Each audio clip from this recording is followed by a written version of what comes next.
I just honestly, it, I cannot remember the last summer window where we were so like energetic and so full set on signing people. Also, I need people to let me know if the mic sounds okay because I had issues with it the other day on Red Room with Grizz and everyone.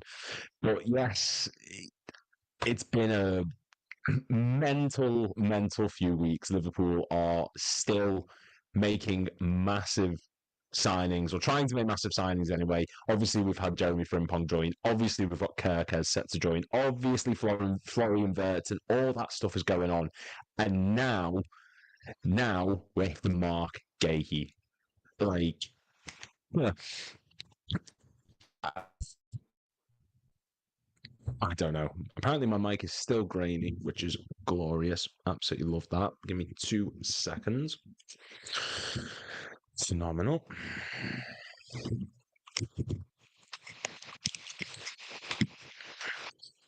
It's probably my shitty internet, as per usual. Let's get this going. Give me 2 seconds. I don't know what I did the other day. I knocked it or did something, and since then it just has not worked the same. I don't know what it is. I don't know what's gone on, but apparently I just the mic's gone to shit. But I don't know if you can still hear me or not. But if you can, fantastic. Let me just. I'm gonna play it out loud, and hopefully it doesn't fuck up the recording because I feel like that is something that happened.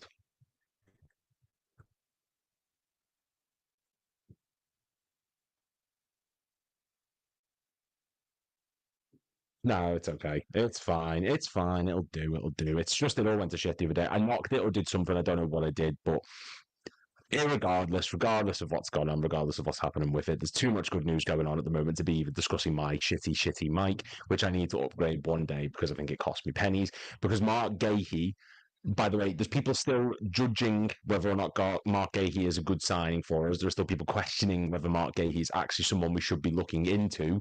He is. He really is.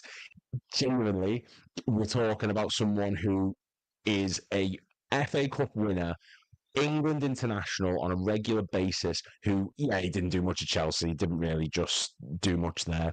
Um, my best to reconnect everything to it after today and then messing around with it again. Fucking honestly, my internet's so shit and it really pisses me off. I've got technical support downstairs on the phone with my partner, and it's so wank, my internet, and it really pisses me off. Right, reset. Reset everything, not the internet. I'm not going to end it and restart it because I haven't got the patience or time. It's been a really shit day. MARC GUEHI, Crystal Palace centre back, former Chelsea centre back, now England international, FA Cup winner, regular for Crystal Palace, is set. Well, no, I was going to say set to be coming to Liverpool. He's not set to be coming to Liverpool. He's apparently, supposedly, we're in conversations to attempt to sign him. All for it. I'm absolutely all for it. I need people to let me know if they're happy to sign MARC GUEHI. If you're not, there's got to be questions raised because there are people out there who are still questioning whether or not he's capable, whether or not he's a good enough player. He is. He really is. Also, you don't have to watch, by the way. Just thank you, babe. Look, I want MARC GUEHI to be a Liverpool player. We're in discussions with him, as I've said about 50 times, because I can't seem to get into a rhythm going. Right. MARC GUEHI. So obviously the news is coming out. Jarrell Quansah looks set to be leaving us. We'll get to that shortly. Bayer Leverkeusen have come in. Supposedly we're going to be looking to sell him for about 35 million, which fucking how we're getting that for him, I don't know. The market in football today has gone to utter shite. We saw Sepp van den Berg for about 27 million. And now with flogging Quansah, who's had 2 good seasons, one of which was arse and one of which was excellent, for about 35 million pounds. The same amount we signed Andy Carroll for. Like, Jesus Christ, it's mental. And now we could be using that money to sign MARC GUEHI, genuinely one of the most exciting transfers of this window. There are people who are still questioning whether he's good enough, and I just can't see the logic. We're talking about someone who is capable on the ball, an absolute brick shithouse in defence, someone who's an England international, plays for them regularly, just won the FA Cup with Crystal Palace. It was being linked to the likes of Tottenham, United, City not too long ago, actually. Like, there were big clubs coming in for him. Arsenal, of course, because they're linked to everyone at the minute because they're in a scramble to try and win the league. Now he's been linked to us, and apparently we're expected to make a significant offer. Whether or not we do, whether or not we actually put this bid in for Marc Guehi, I don't know. But I think the fact that these reports and rumours are being spouted out so soon after the Quansah news is happening, so soon after we look to be selling Jarrell Quansah to Bayer Leverkeusen, this is saying that this is something that's definitely been worked on in the background. This is something that we've definitely thought about, and rightfully so. Like, it's Marc Guehi. He's one of the most versatile centre backs in the sense of, if you need someone who's an utter brick shit out of the back, he can do it. If you need someone who's capable of passing the ball, he can do it. He can fit into a myriad of systems. He's capable of playing in the back three, like we've seen with England. He's someone who will run lines. He's so important to Crystal Palace. And there's so many people questioning whether he's capable, and questioning, is he able to be a Liverpool player? Is he able to step in and make that role? Is he happy being a third choice? And we need to consider that, look, Marc Guehi at the minute probably isn't going to be happy being a third choice. No one is really, unless you're a young lad or someone who's aged and experienced. Marc Guehi, who's getting plenty of time at Crystal Palace, who's a regular starter for them, one of the key components of this FA Cup winning side under Oliver Glasner, is probably not going to be content being the third choice. But the thing we've got to consider is Van Dijk's just signed and he's here for another 2 years. All right, that's nailed on. I don't think he's going to go beforehand. Whether he stays longer or not, we don't know. Do we think that Ibrahima Konate is going to be here beyond the summer? I mean, there's every possibility he leaves. There's every possibility that he is someone who can depart, whether it be for a free next summer or this summer, what have you. We've got to start future-proofing, and we've got to start bringing in players, and we've got to start bringing in the future of the club, because you can't just keep relying on Van Dijk, who's in his 30s, 34 now, I believe, and he's only got 2 years left on his contract, and Konate, who may not even be here because he might be going to Madrid or PSG or wherever the fuck he wants to go. I don't know. We've got to start looking at people we can bring in and people that we can make into the long-term future, because what people don't get is Guehi's 24. He's 24 years old. We signed Van Dijk at a later age than that. 24 for a centre-back of Guehi's quality is ridiculous. And I think that there's a big narrative being spanned that because he didn't work at Chelsea, because he's not, the performances for England haven't seen him too good on the ball. There's a lot of question marks about whether or not he's good enough.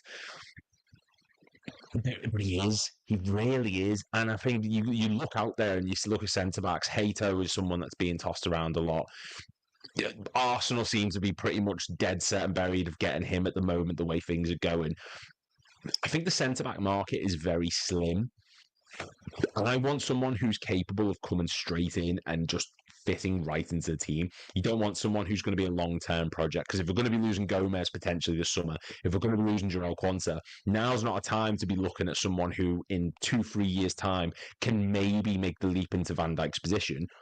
You need someone who's going to be ready-made to come in. If Van Dijk's out this team or Konate's out this team, we need someone who can just straight away get stuck straight into the first team. And Guehi has shown that he is more than capable of doing that. There's been no formal offer yet, but it now looks like Liverpool are in the best position to do a deal from among those who want to sign the England international. Who they are, I don't really know.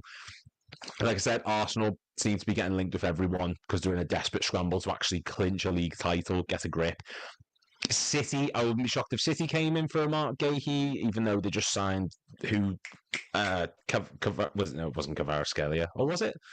I don't know. They signed someone in January. He's been dog water.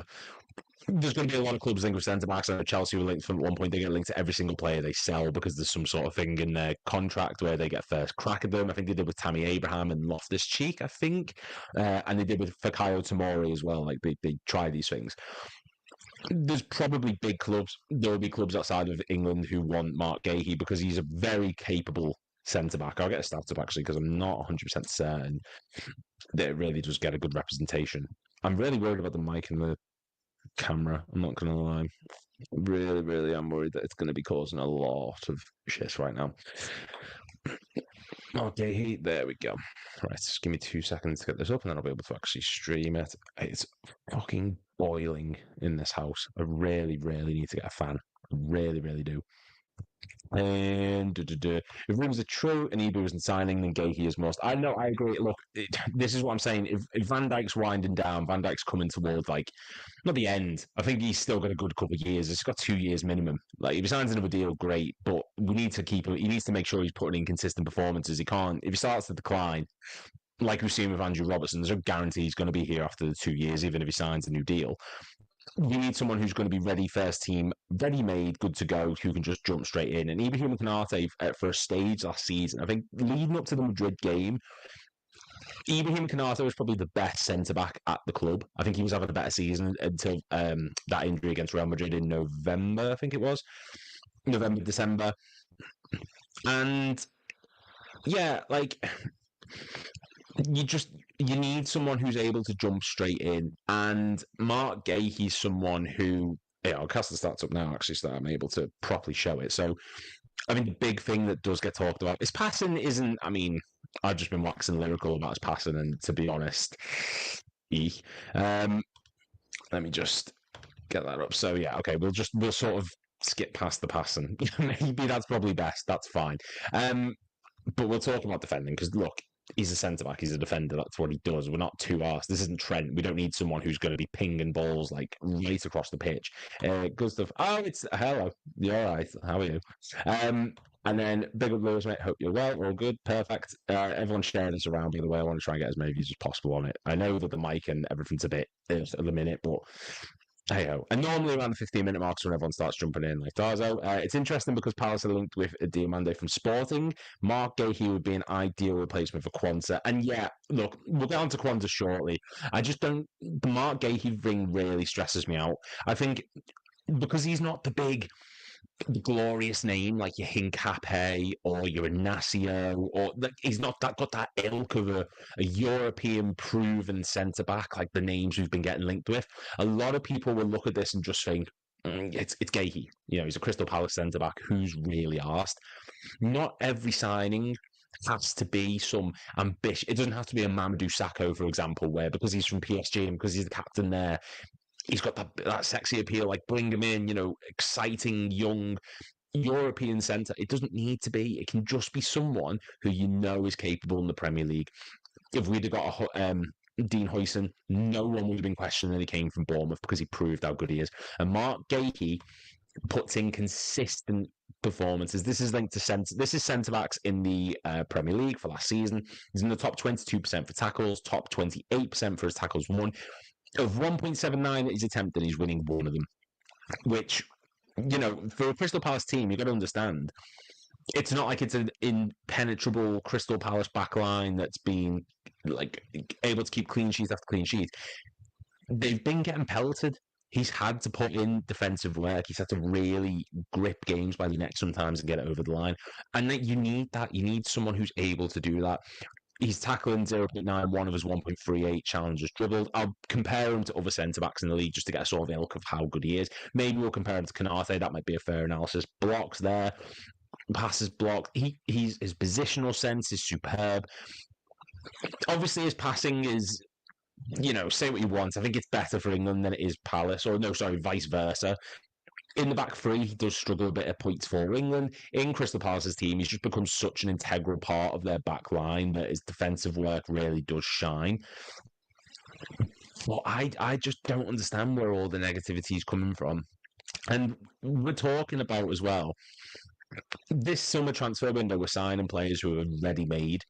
Jeremy Frimpong is ready-made to go straight into right back. Milos Kerkez, people are wanting to sell Andrew Robertson and stick Kerkez in straight in the back line.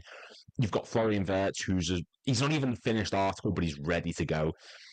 Why do we necessarily want to go out and sign a Hato who is still going to have to develop? Why do we have to go out and sign young centre-backs who are going to build up into this amazing thing? GUEHI is a proven, ready-to-go centre-back. And is that not what we're all crying out for in this window, is ready-to-go, hit-the-ground-running players?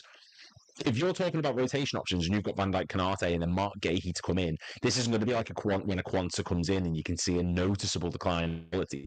This is someone who can go, and he's terrific in the tackle, as we've shown.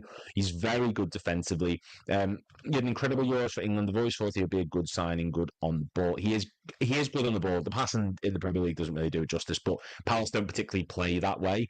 Their role is just, look, get it to the more versatile attacking players, get it to your Eze's. They'll make things happen on the ball. Guehi's job is just, you stay back, we're going to push high, you stay back, and you just defend for your life. And he does it so well. And he's gone down in Palace history because he's won them their first major trophy. He won them the FA Cup, beating City in a final. That does not get talked about enough.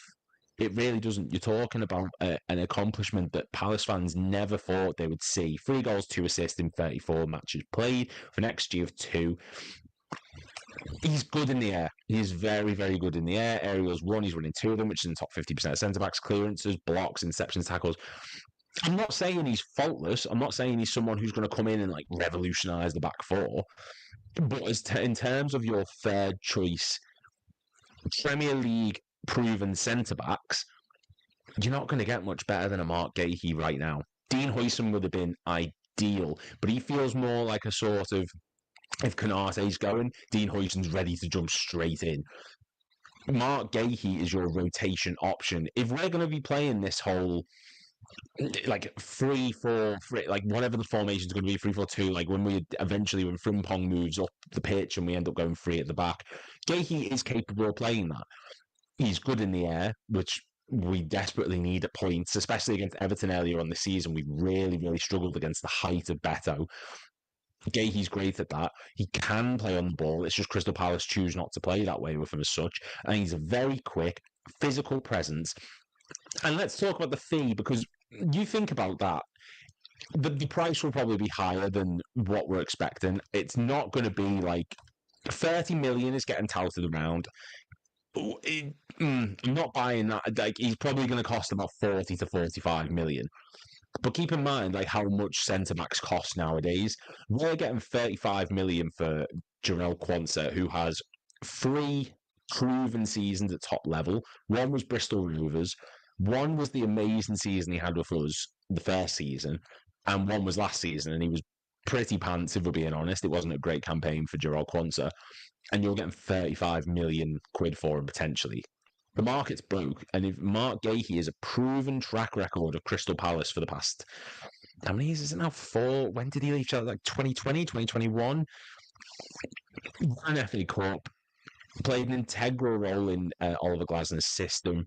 He's worked with great attack and wide players like Elise. Eze is obviously a bit more central, but there's a lot that he's learned already, and I think he's a more than capable player. If Liverpool are looking for someone to rotate and bring in, there are a few better, and Premier League experience is so vital. I've got no reason to be questioning the board. If this is what they want, if this is who they think it is to take them forward, excuse me, I've got no reason to question it. And I think you could do so much worse than a Mark Guehi. Mark Guehi is a third choice centre-back. I love that. Significant offer. There's been a formal offer, yeah, but it looks like Liverpool in the best position. Significant offer. Look, it's going to be the next few days. I think as soon as the Jarrell Quansah move happens, this is going to be like a straight swap. This is going to be right. Quansah out, Guehi in, get it done and dusted, move on forward. Look, the Isak thing isn't going anywhere as it seems to be. It's just, what a window. What an exciting window it is that this is where we are. Talking about FA Cup winners and the back line as our third choice. Florian Wirtz, Kerkez, Frimpong, Isak. Fuck me. This could be our best ever transfer window. 2000 was terrific, or 99 even, when we got like Sahipia. Like, that was a massive window. 18-19, of course, Fabinho, Alisson, Shaqiri. That was a terrific window. We've had great ones over the years. This could be the best. And Florian Wirtz is, I can't think of a more big name player that we've signed in the Premier League era who was so, like, he was ready to go. He's just ready to go. Obviously, Thiago Alcantara was one, but Other than that, what you got Morientes was a big expectation. Obviously, everything he did at Real Madrid. Harry Kewell from Leeds was a really big one back in 2003. This rivals that, Florian Wirtz. Guehi is someone who is a dependable, capable player to bring in. It's definitely an old school bargain Edward signing like Robertson. If we can get him for, I think I don't want to break the bank. I imagine that whenever we get for Quansah, we're probably going to have to add about 10 mil on maybe.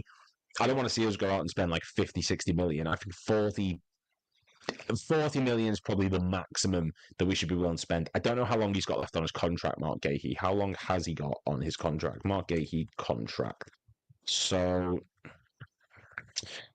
um, his contract expires in 2026. 2026, Marc Guehi's contract expires. So it's next summer. So he's on the last year of his contract. That might be what we could get him for well cheap. 1 year left on his contract, Marc Guehi. Get him, just bring him in. Bring him in. And I got called a mutant on Twitter as well for saying it. Someone said that I'm an ugly mutant or something because I said if you question and Guehi, like there's something wrong. Fucking hysterical. It's just I'm so excited, and I really, really do hope that this is where we end up. I never thought I'd see us sign two £100 million players one window. It feels like a dream. Right, let's not get carried away with Isak just yet. I will touch on Isak briefly very shortly if you want to, but let's not get carried away on Isak just at the moment. There's still a long, long way to go before that's even. It's just rumours. Newcastle aren't even being pushed to sell him just yet. There's still a long way to go before that one gets done, and I'm not even 100% certain that it will get done. I put a poll up on my YouTube earlier, and I'm going to see what percent that's on actually, because last time I checked, it was about 50, it was 50-50, I think, after like 103 votes. Right now, after 305, it's 58% say yes, 42% say no as to whether or not we'll actually sign Alexander Isak. I think it can be done, but I think it depends on what happens with other clubs. I think if Arsenal don't get Gyökeres or Sesko, they'll come in for him. I wouldn't be shocked if PSG were looking at him a little bit. I know they're going to need centre forward soon. I don't know. It's mental. It's so mental that we're being linked with these players. And as much as I'd like to, I don't want to see us break the bank as such because I don't want to see us get into shit. But we spent so long saving up and getting to this position that now we can go out and spend whatever we want essentially because we've earned it. We've bided our time. You go to last summer and we signed Chiesa and Mamardashvili. We've saved up all our pocket money and now we're able to spend it big on players like Wirtz and Isak and Guehi and Kerkez and Frimpong. And we've got to consider as well that we're going to have a lot of players leaving. Luis Diaz, I know that's cooled down from Barcelona now. They've lost patience or something. Fucking wow. Harvey Elliott's meant to be leaving. Jarrell Quansah is obviously going to be leaving, which we'll touch on in a moment. We've got 10 million for Trent. Like, Kelleher, there's a lot of players that are leaving, and we're going to recoup a lot of funds, and we're going to use it elsewhere. And the business we've done so far, like, there's no one that we're signing that we're looking at who isn't a 7 or above. Guehi is top quality backup material if you need him to. He's capable of jumping into the first team if you absolutely need him to. Kerkez, a future starting left back by far, probably the starting left back next season if Robertson is leaving and Tsimikas is staying. Frimpong, ready to go. Florian Wirtz is a first team week in and week out. And then if we get Alexander Isak, Nunez is out quicker than far. Like, he's fucking off. And I know Napoli want him. Fine, take him. You can have him for 50p. I don't care. If Isak comes in, we're flying next season. Really, really are. Let me just try and get this loaded up. Sorted. But yeah. What is anyone against Guehi? Us signing Marc Guehi? I don't know. I personally am not seeing a lot of negatives. I'm really, really not. And then there's people saying that he's an arse. Like, fine. I like that bit of bite. I like that sort of the personality. I don't want a robot. I don't want someone who's just going to be the boring. I like that he's got that bit of grit about him because it shows he's a defender. I want that. I want that energy. Van Dijk's got it in spades. He'll give people shit non-stop. don't get in shit, don't get yourself in trouble. But I just think Mark Guehi's got that extra bit of bite about him, and I want to see that. I really, really do. I want character in these players. I want someone who's going to come in and be a personality. Frimpong's showing it at the moment. Like, oh, I don't know. I'm just not seeing much negatives in us actually going out and signing a Mark Guehi, especially if it's like 40 million. 40 million is pennies in today's market.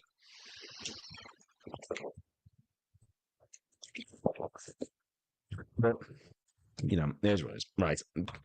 The next one then, because obviously Guehi's expensive. And I don't know. I just, yeah. But Jarrell Quansah, though, I suppose that's the big one. That's going to be the one that people are more interested in Guehi, because Guehi's not agreed. Jarrell Quansah, yeah, that one's pretty much looking agreed. Let me just see if I can find someone's actually tweeted out saying Arne Slot's not convinced. No shit. But if he's agreed a fee with fucking Leverkeusen, of course. There we go. Right, I will present that one. Stop sharing the screen. Share. I will get better at this. I am absolutely sweating my tits off. Jarrell Quansah has verbally agreed personal terms with Bayer Leverkeusen. This, honestly, this happened so quick. It was this morning when it was getting reported that Leverkusen were coming in for him. Leverkusen were bidding. By about 4 o'clock, it was revealed like he'd agreed terms with them. That moved fucking lightning quick, and that just shows that this is getting worked on behind. I don't think this is an impulse signing. This isn't a Jarrell Quansah would be quite good. This is we've said to Leverkusen, if you want him, you can have him.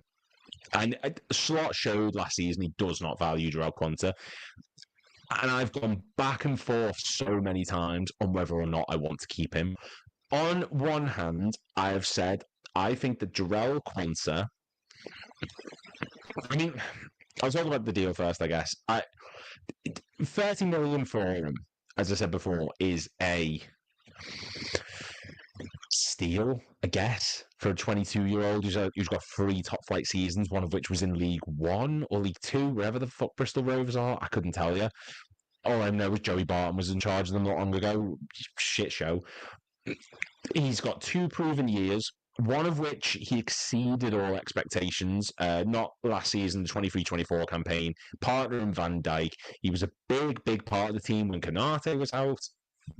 Made his debut against Newcastle, I think it was. Newcastle was his debut, the Nunez match. Did really well against Wolves. Obviously scored against Aston Villa later in the season. Was unlucky not to score in the Europa League. He was integral in that Europa League campaign up until the Atalanta match, which we don't talk about. He was vital. He was massive. He was such a big part. And Chris Pajak from Redmen TV made a really good point where he was saying that we can't remember the last time where we've seen a Liverpool centre-back come through with this level of talent. Even Jamie Carragher, for the first few years of his Liverpool career, he was playing right back, he was playing left back, he was getting passed all over the show. He wasn't to the standard that Jarrell Quansah was in that first season with us. I'll be disappointed if he does leave, because I think if you're actively looking to sell him, unless you've got someone lined up, which is Mark Guehi clearly, you're making problems for yourself. But for £30 million, replacing someone at centre-back who has 2 top flight level seasons with Liverpool, one of which was like up here, one was down here. Like they were chalk and cheese in terms of seasons. Replacing him, a 30 million departure with 1 awful season and 1 great season, with a Premier League proven centre-back in Mark Guehi, FA Cup winner, I've said it about 50 times, England international. There are far worse transfer strategies. I'll be disappointed if Quansah goes. I think that he's had the 1 season where he dipped, and it didn't work for him. It clearly was in decline. That first game against Ipswich, I think, pretty much just sealed the nail in the coffin that he's never going to be the type of player that Arne Slot wants. And that's fine. Arne Slot wants a very particular type of centre-back. Quansah's not too good on the ball. He does throw himself around a bit. His positioning is very off at points. He does concede a lot of own goals. Jamie Carragher did the same. And I think that Jarrell Quansah could go to Bayer Leverkeusen. He could be a long term. He could be the next Jonathan Tah for them. He could be there for a long time. Really cement himself in that back line. But it's obvious the Slot doesn't value him. Now, I could be selfish and I could say, well, who gives? He's a young lad. He's had one bad season. Keep him. You've got to give him his opportunity. If Slot doesn't value him, if Slot's looking at him and thinking, you're not my type of player, you're not someone that I particularly value in this squad, then I'm going to sell you on for 30 million and replace you with MARC GUEHI. I don't think many people would have had an issue with that, even going into last season. I don't think there would have been many who really had too much of an issue. Quansah had a phenomenal 23-24 campaign, but he's not good on the ball. He's great in the air. I won't dispute that. He's very quick. He's tried to be versatile, and the fact that during that Newcastle game, Joe Gomez was the preferred centre back and Quansah was pushed out wide tells you all you need to know about how undervalued he is as a centre back in Slot's system. And that's just because he doesn't suit the mould. He doesn't suit the style that Arne Slot's looking for. And that's fine. If we're selling him for 30 million quid, I'm not going to complain too much. This is a Sepp van den Berg style thing, but at least we got 2 seasons out of Quansah. This one wasn't a great one by any means, and I really do wish that he got his opportunity more. I get that, but I don't want to be keeping players who don't fit the system. We need to get with the program. It seems to be that things are a lot more ruthless under Arne Slot than they were under Jurgen Klopp. He probably would have been given another season or two. Even the likes of James Milner, who I love James Milner so much, I wanted to keep him when we got rid of him. Klopp wanted to keep him. It was the board who said, no, we need to get shot of him. This feels like that kind of thing. I think if Klopp was in charge, he would have been fighting tooth and nail to keep Jarrell Quansah. The board have said no. It seems to be a slot on the board that have identified the players in the squad that are good but not elite and replacing them with players who are ready-made and elite. And that's what City did so brilliantly, albeit in breach of regulations and rules and what have you. But they had it where if someone went out of that team, bar maybe De Bruyne, or not even De Bruyne because he's injured all the fucking time, but Ederson maybe, and I think for a period of time, Kyle Walker, John Stones, when they come out, the person who comes in, you don't notice a difference. Rodri is the biggest example of it last season. He went out injured, they went to shit. Every other player, you take them out and someone ready-made able to come in. They've done it for like over half a decade now. Liverpool are doing that. When Elliott came in, you noticed the decline. When Jarrell Quansah came in, you noticed the decline in quality. City didn't have that. If Bernardo Silva went out, someone elite would come in. If Harvey Elliott came in now, or Jarrell Quansah came in now, or a Simicast, maybe not Simicast, so it might be a bit of a bad example, but a Chiesa comes in, there's a noticeable dip in quality, there is a reasonable high decline. City didn't have that problem, and that's what Slot seems to be addressing. He seems to be addressing this whole scenario where if someone goes out, I want someone who's ready-made to come in. I think the only 2 people you can't do it with are Mo Salah and Van Dijk.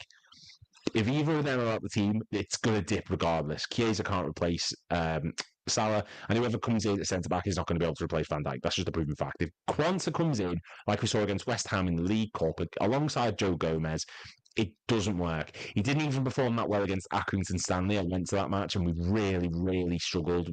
He didn't struggle as such. We smashed them, but he doesn't look composed. He doesn't look great in the air at the moment. He can be, and I think at Bayer Leverkeusen he could easily go on and become a mainstay for them, top quality. I'm disappointed that he's going, but I think if that 30 million quid is getting utilised elsewhere, if that 30 million pounds getting put on a player like a MARC GUEHI or someone else, absolutely fine. I just don't want it to be a thing if we sell him and then we're in panic and we go for fucking Ben Davies and Ozan Kabak again. I don't want that shit. Bring in someone ready-made. If there's a plan, I'm all for it. If this is just to sell in Quansah because he doesn't fit the system, and we'll see what happens. I'm not. It's not my cup of tea. It's not what I want. It's just not my preferred plan of action. Apparently, it's been agreed anyway, but that's like me and Elliot. I want to keep him. Look, I love Elliot. I think Harvey Elliott's, if he goes to a Wolves or a Brighton or a Brentford, maybe not Brentford because they're a bit stifled at points, but like a Brighton or Wolves or like a Palace, Crystal Palace, I think he'd smash it. He could have like a Cole Palmer level season. Maybe not to that high standard, but he's so versatile. He's attacking threats, fantastic. He's capable of playing in between the lines. He can go on the wing, albeit he's not terrific there. Harvey Elliott, keeping him this season, I think is more it would be done with rose-tinted glasses. It would be hampering his career because I think if he went somewhere, he'd get guaranteed first-team football, fight for a place in the England squad with a World Cup coming up at the end of this coming season. It makes sense for his career. He's so young. He's 22.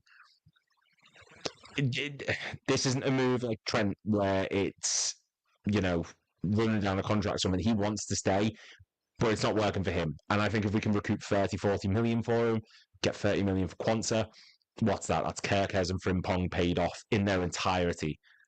Like, it makes sense to me. And if you've got someone ready to come in, obviously Verts is coming in already. So we're essentially swapping Verts and Elliott round. And I like the way that's gone. That works so much better. I think Slot is like looking to is I think Slot is like looking to bring like for like off the like off the bench. It's going to be one hell of a season. It's going to be a 7 Michelin star season. I hope so. I want being honest, right?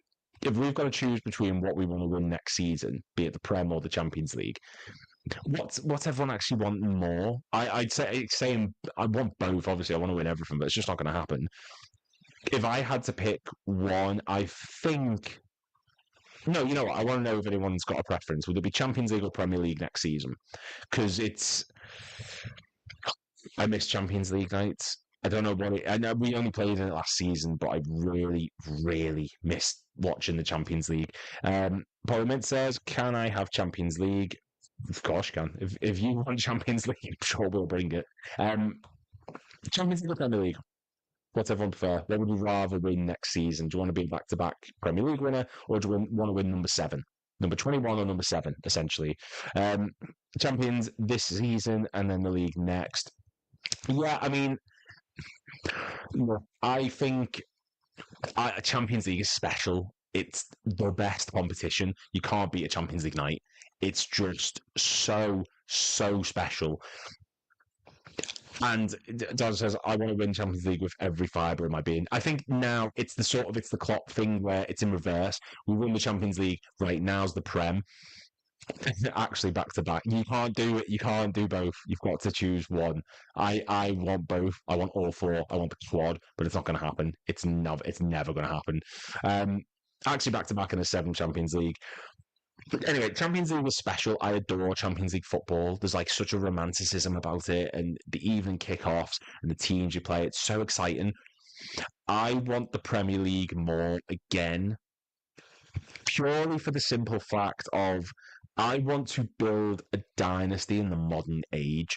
Like if you're going back through the history of Liverpool, obviously we've won the Premier League twice, 2020 and this season, and I want to build that Man United level legacy. I want to build that. I say Man City, no one gives a shit really, but Arsenal had it in the early 2000s, the invincible seasons. Chelsea had it in 04, 05, 05, 06. I want us to build up that and break the record in England and then go for the European Cup, then go for the Champions League. Do both, like win. I'm not saying throw one, fuck that. I want us to absolutely win everything possible. But I want to win back to back. I want to win the Premier League again. I just wanted to prove that we didn't win it off a technicality or a fluke because everyone else couldn't be asked to pick up the pens and get a move on. We won it because we were best last season. I want to prove it. I want to prove it next season, smash that 90-point mark, and just absolutely bum the league. I want to win it back to back. And the Champions League, I love it. I want to climb stairway to heaven. I love the European Cup trophy. I love Champions League. It's my favourite. It's the best competition. I want to build up that dynasty. I want to build up that Premier League legacy. I want to win number 21, 22. I want to keep going and really cement us as the top English club. Champions League is a nice bonus on side, and that's not as a disrespectful means for it. That's not me disrespecting the competition at all. I want to see more Prems. It's just fun to watch everyone get wound up. I agree. 21, 22, 23 plus Champions League. Yeah, Champions League in there. Number 7 in there, definitely. That'd be ace to win. I also want to see, I just want to see us win cups. I just want to see us win trophies. I want to win that Community Shield. I'm in such a minority I love Community Shield matches.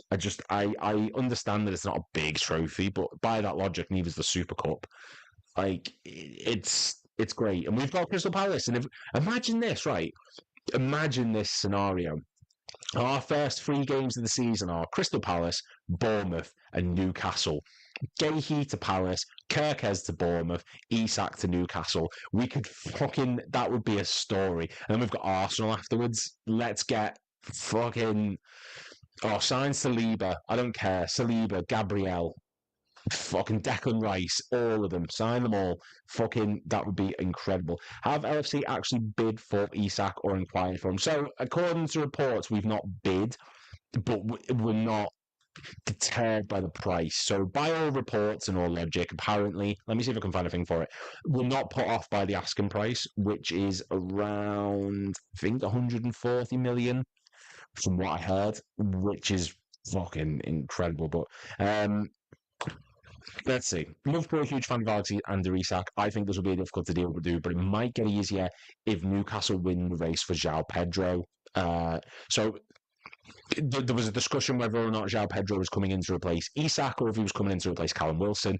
João Pedro, to me, feels like an Isak replacement because they've got, is it Hato? No. Yeah, Newcastle do. They've got the Japanese lad. What's his name? Might be another Hato. I'm not 100% certain, but they've got other strikers, they've got other options.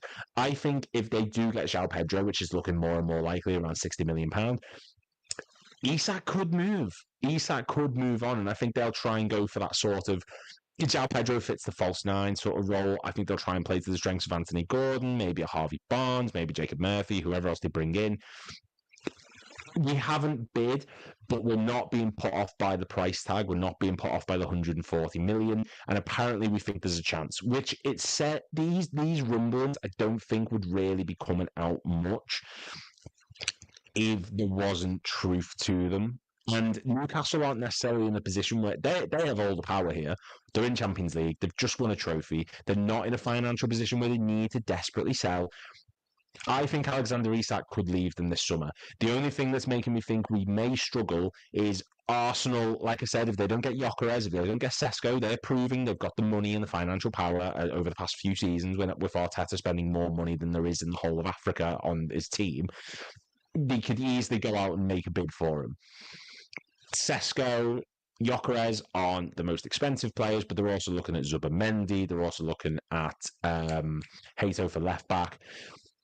They could go for Isak. I wouldn't be overly shocked if a PSG went for him, like I mentioned earlier on.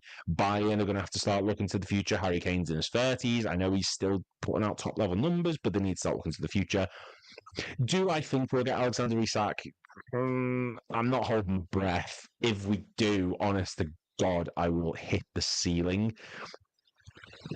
Do I think we'll get him? I'm not really. I'm not 100% convinced we will. But I'd love it. Of course, who would not love to sign Alexander Isak? Like, fuck hell. He's just the best striker in the Premier League. Is there anyone better, really, in the Premier League at the moment? Haaland, maybe. And even then, he's very one-dimensional, doesn't do shit all, and then just gets one touch. Arsenal get rid of Partey and likely getting Zubimendi. City get rid of De Bruyne and bring in Reinders. Looks like we're getting rid of Quansah. Do we bring in Virgin Alwar? Didn't say it properly. I think that works if you put a G instead of a J. No, he's not my type of player. From what I understand, it's not really. So my type of player, Ferdy Smells. I'm convinced that we're going to get Isak. It's a rumour that isn't going away. Well, Vert has convinced me to love again. Vert has convinced me that we can get the big names.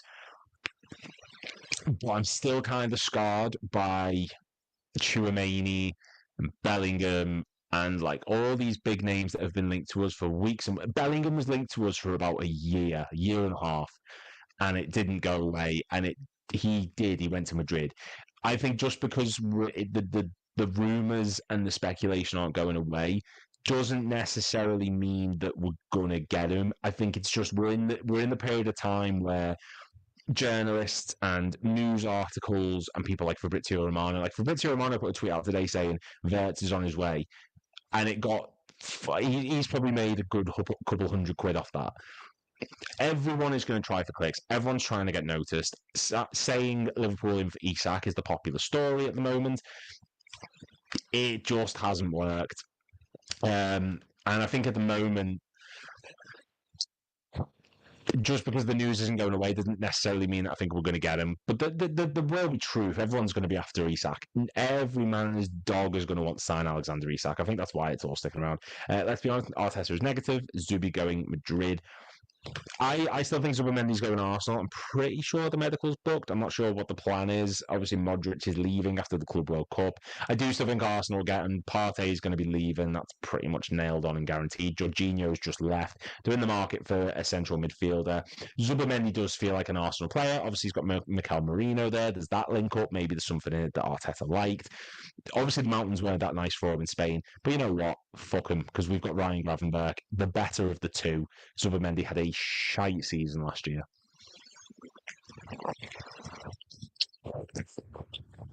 I'm still scarred by Fekir. Mate, do you remember when they were showing that photo of the announcement video? And they were like, oh, yeah, it's been agreed. And then I looked into it for a video on my channel, and it was like, I remember it happening. I remember it very vividly. And they were saying, oh, it's his knee, it's his leg issues. And then there was rumors that his agent was the reason the deal fell through.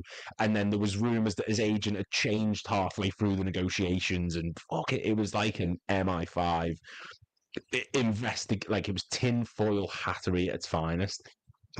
Now with Fakir though, I I don't know if we dodged the bullet or not there, but fuck, imagine that timeline if we did get him. And that's mental as well because that was the that was 18-19. That was the Fabinho, Alisson, Shaqiri, and Naby Keita window, and we still tried for Fakir and didn't get him. And then the summer after that, we signed Sepp van den Berg, Harvey Elliott, and Adrian. Like, fuck, we had money there, we just didn't spend it. Like, that's mental. Um, I don't know. I'd love Isak. I think he is someone that we can definitely get.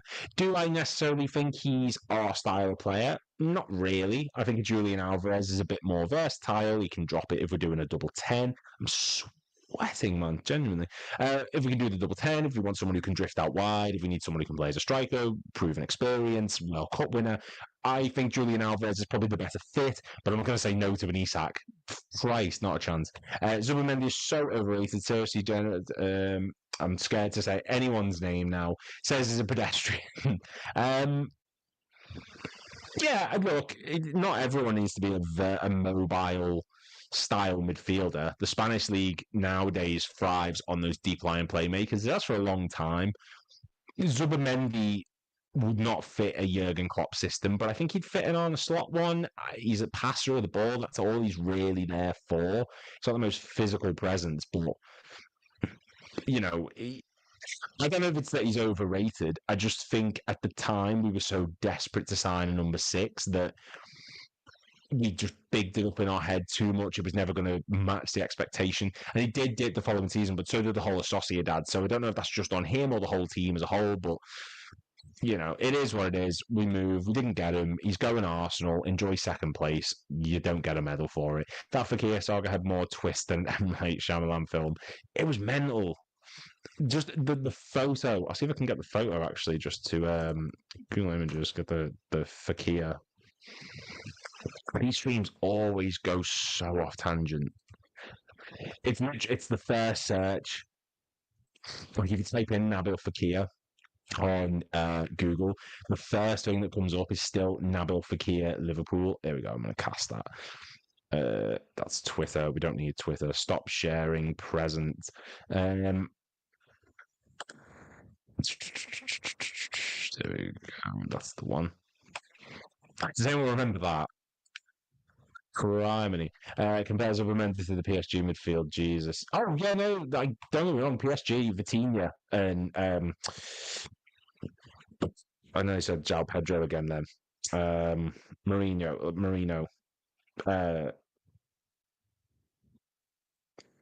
Mine's gone completely blank. I've lost my fucking. I want to do this for a little mate. My mind's gone blank. But no, like Zubermendi's just not a very mobile player. I don't think he's meant to be as such. He's a luxury player, and I'm kind of happy that we didn't get him. If we had got him, there's no guarantee we would have won the league. Like how it might not have happened. I'm not prepared to gamble that. Um, was that for picking AI? No, this was honestly, this was a genuine. They'd sat down, they'd recorded the interview, they were ready to do it, and then they pulled out last second. This is a genuine photo from that. It was meant to get put up on the YouTube channel. It didn't happen. I remember being sat outside my girlfriend's work waiting for the video to come out because it was getting reported, and then it'd been about an hour after it was meant to go out. It didn't, and then a couple hours after that, it was quite late. They just got announced that it fell through. It just became utter disaster. And would Fakir have succeeded? Do we think that Fakir would have succeeded? I don't know. He went to Betis. He's done quite well there. Zubimendi is wank. We've got Endo anyway. Mate, I love Wataru Endo so much. There's very few players I hate, like Markovic and fucking El Hadji Diouf and all those wank. But Endo for me is so important to this team. You go back through the history of Liverpool, and you've got you've got your Michael Thomases, you've got your James Milners, you've got your fuck. Oh my god, I'm so bad with names today. Uh, Why is Michael Thomas? He's not the one I'm trying to think of. Oh fuck! Why have I gone blank? Why have I gone blank? Why have I genuinely gone blank? Bear with me. First Premier League. There we go. That's the one. Mark Walters. That's the one. Mark Walters, Michael Thomas, James Milner. Now I just look like I'm lying and I don't know what I'm talking about, but I swear to God I do. Mark Walters scored our first ever Premier League hat trick. I know that. Mark Walters, Michael Thomas, James Milner, Joe Gomez. You go through any Liverpool team and you've got that key player who's capable of playing a multitude of roles, someone who you can bring in and just grind out results. Endo he wears a fun drum shield. Like that's how stuck in he gets. I love Endo. And I've always been a big fan of the number 6 who's not a ball playing midfielder and is just someone who will put people on their absolute arse. I love people like that. That's why I love Fabinho so much. I used to love Lucas Leiva when I was a kid. Like he was so just no nonsense, fucking get on the ground. Going back, Neil Razor Ruddock, centre back, of course, and he was Looney Tunes half the time, but he was such a monster. Martin Skirtle. You need players like that. You need those people who will just come in and break it up. It can't all be technical flash and flare. And I think that's what City lacked at points last season was someone who could just get on the pitch. They missed like a Fernandinho. Rodri does it for them, but obviously he's a bit better on the ball. Every team needs that player you can just bring in and say, you know what? Get stuck out there, fucking make something happen. And that's Endo for us. He just sits there and would die for this team on the pitch. And I've got to give Slot credit for the fact that, despite the fact that he's a lot less generous with his minutes compared to Klopp. And you've got people like Kostas Tsimikas who are saying, I would happily play 27, 28 games for Liverpool more than 40 elsewhere. You've got Endo who's saying, look, I'm not going anywhere. I'm happy. You've got these lads who are in on bench who are happy to wait their turn, who are happy to come in when we need them. It says a lot considering he's not as generous with the minutes compared to Jurgen Klopp. We must keep Endo, trust him not to let us down. Left back, centre back, right back, played like that against Accrington. When he was at Stuttgart, he played right back. He can play CDM, of course, centre back if you need him to. He was quite good there. He's our samurai. And I love Endo's song as well. Endo's song is fucking amazing. It's up there with Chiesa's for me. Seeing Endo coming on when 3-0 up is like being tucked into bed and being told you're getting a good breakfast in the morning. Mate, it's a full English with no tomatoes and no mushrooms. That is Wataru Endo. It's the Japanese breakfast of champions.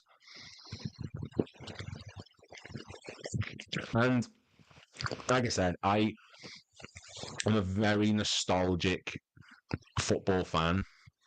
And I'm not a tactical genius. I'm not. I don't claim to. I'm not James Orcott. I'm very passionate about it, and I love someone who will get stuck in. That's why, like, I'm going to do a video one day of my top 10 favorite players, and there are some on there who are absolutely daft. Number one, like, I know I mention them all the time, but like John Arnorisa was never the best defender, but fuck me, he would get stuck in. I loved Martin Skrtel when I was a kid. He was so terrifying of get, he just used to get stuck in, no nonsense. Daniel Agger did it when he put Torres on his arse. You need players like that.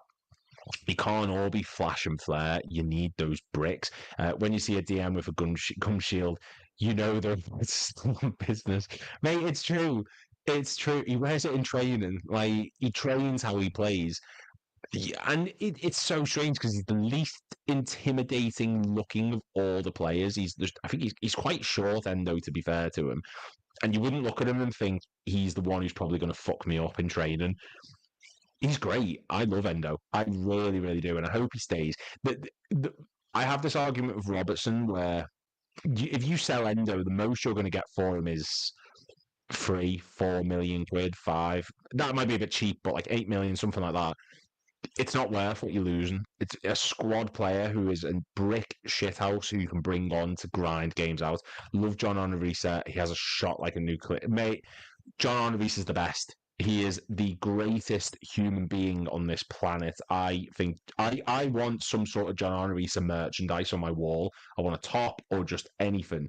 I adore. He is my favorite Liverpool player, and this is the narrative I'm going to keep spinning on this channel as long as I'm doing it. He's just the best. He's the fucking best long shot that Liverpool have had in the Premier League era. He's better than Gerrard at it, and that is a hill I'm willing to die on. He's just the best. Birmingham City, which was so good that the Birmingham City fans were applauding him. You talk about his contributions in the Champions League final, the United free kick, the beautiful Everton goal, the one he scored against Charlton, the one he scored against Middlesbrough. He was just top tier, and he does not get the credit that he deserves for the time at Liverpool. Please tell me, Darwin is agreeing potential transfer in Napoli. So apparently he's open to it, him and Chiesa. But Napoli aren't willing to go above 50, I think it was 48 to 50 million, which is disappointing. This is why I wanted Saudi to come back in, because Saudi will pay you whatever they think is a good fee, and that's normally like astronomical prices. Darwin Nunez, look, he was a ridiculous amount of money that we signed him for. If we could get anywhere near 2/3 of that fee, I'll just consider it a wash and just clear my hands of it. Thanks for the goals, thanks for the moments. Newcastle, Brentford, Brighton, Bournemouth, blah blah blah. Not Brighton, Forest, blah blah blah. But we're gonna have to move on. Jabril Cisse is on my list. Loved him. I say I love Liverpool players a lot. I can't wait to do that video, and I think that might be my 5,000 subscriber one. But I'm weirdly nostalgic. I love players that give me moments of joy more so, because everyone will say Steve Gerrard or Sami Hyypiä, or like if we're going back earlier, obviously you can talk about Neil Ruddock, but everyone's talking about Robbie Fowler and Michael Owen and Xabi Alonso, maybe a Dudek, stuff like that. I like the weird niche players. Like James Milner is in my top 10 because he was so. I loved his play style, his versatility, but yeah, I'm weird like that. I'll take 48 million. Lol, mate, I will too, to be honest. I like Darwin to bring something different to the team. Not goals, but something special. Yeah, he does bring something special. And I can't watch him anymore. I just can't. I can't watch him come on that pitch and send balls so far that they're making craters on the moon. He cannot kick a ball. And like I said, he's given us moments. I will forever be thankful to Newcastle, Brentford, Nottingham Forest, Bournemouth in the Cup, the Real Madrid back heel, the Community Shield game where he won us the penalty and got the goal. I love it all. but it's not worth him being a passenger in this starting lineup. It does not justify the money we spent, which isn't his fault, but he came in with one sole purpose, and that was to make an impact for us as a starter. And his goals and assists in total, he's done a great job. He's over 50. I think he's pushing 60 now. It's still not enough. It didn't work. It's not necessarily his fault per se in moments, but the finishing, the miss against Luton, the miss against Everton, Villa, LASK, oh, it's I can't do it anymore. We'll give this a couple more minutes and I'll shoot because it's been an hour now. Fuck that flu. It's just getting good, man. Like it's literally Cisse in the Africa Cup final 2006. Yep, he did score a goal. He was very good in that. That was the same final Harry Kewell went off injured. Believe that was the second final in the row where he went off injured, and that was when fans booed him because they thought he was faking it. Like if you're gonna fake an injury, you're not gonna fake it in the FA Cup final. Let's be real. Um, but no, Jarrell Cisse as well, he was good. He was just very unlucky with injury. And that was a big. We talk about ambitious signings for like Florian Wirtz at the moment. I'm not comparing the two in terms of quality. That's that's here, neither here nor there. But Jarrell Cisse was an ambitious sign at the time. When he was at AOA, he was a very well regarded French striker, and it's Spanish then. But it showed ambition, and it was a lot of money at the time when we paid for him. I think it was 18 million, which back in 2004, 2003, when we signed Jarrell Cisse, that was a lot of money. It really, really was. I hear you, Nunez gives us PTSD. Mate, he does. And I can't, I understand that I was a defender of him for the longest time. And me and my missus had this argument over and over again. And she doesn't even watch football that much. And she gets involved in it and she'll watch it and stuff. And she helps him out with all this massively. But she's been saying to me for ages, like, Nunez is shit. He really, really is. And I defended him, saying, no, you don't understand. Look what he does. He throws himself around and, oh, he's quick and, oh, he's mad. It's just shite made up to justify us spending our record transfer on someone who's like a pig on a skateboard. He's got the mobility of Stevie Wonder looking for his keys. He just is woeful, and I can't watch him again next season. I'm thankful for the moments, but it's just not for me. It's just not. Divock Origi was known for big moments. Divock Origi didn't cost us £75 million as a starter for this club. He was a fucking cheap ass future prospect option, which didn't work. But when he came on, he was scoring in Champions League finals. He was scoring against Barcelona. He was scoring against Newcastle to keep us in the title race. He was scoring against Wolves and West Ham to keep us in the title race. Everton to win us the Merseyside derby in a title-pushing season. Nunez isn't doing that. Yeah, he scored against Brentford this season, absolutely. But it doesn't, winner against Nottingham Forest, Champions League final goal.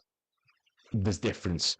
That was my first cup final, and that Jarrell Thunder bastard. Oh my god! Yes, that is one of my favourite ever goals. He had cramp, didn't he? He said he didn't know what to do, so he just levered the ball as hard as he could. If we can't get Isak now, who would you buy with our budget? Alvarez. If it's just strikers, Julian Alvarez, easy. He's the most versatile, natural fit. He can play as a double 10. He can play as a winger, striker, proven Premier League level experience, Champions League winner, World Cup winner, good age. Julian Alvarez for me would be the ideal one. Ekitike probably after that, and then Osimhen after that. I don't want Sesko. I don't want Gyökeres. And even then, Ekitike is a long-term project. Osimhen's a bit of an arsehole from what I understand, and his fucking wages are going to be ridiculously high. I also like Bellamy, but I prefer his second spell over his first. Yeah, his second spell was good, where he moved into like an attacking midfield role. People forget how good he was, Bellamy, when he was playing for us. He was very good. He was very, very good. He just didn't...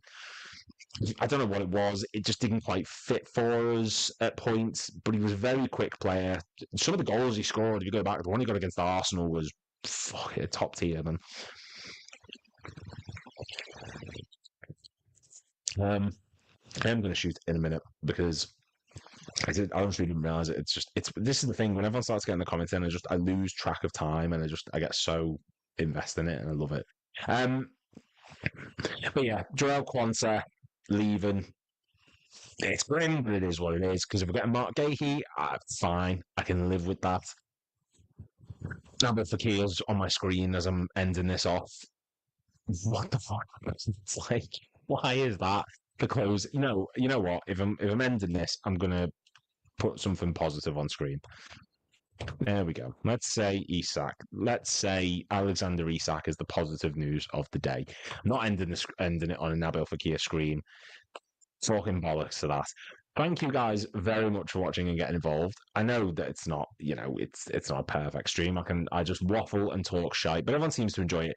Now, just a quick thing with videos and stuff, because I know they're like the niche around here. They're the things that people seem to really enjoy, and I love making them, to be honest. They are coming out. It's just been a tricky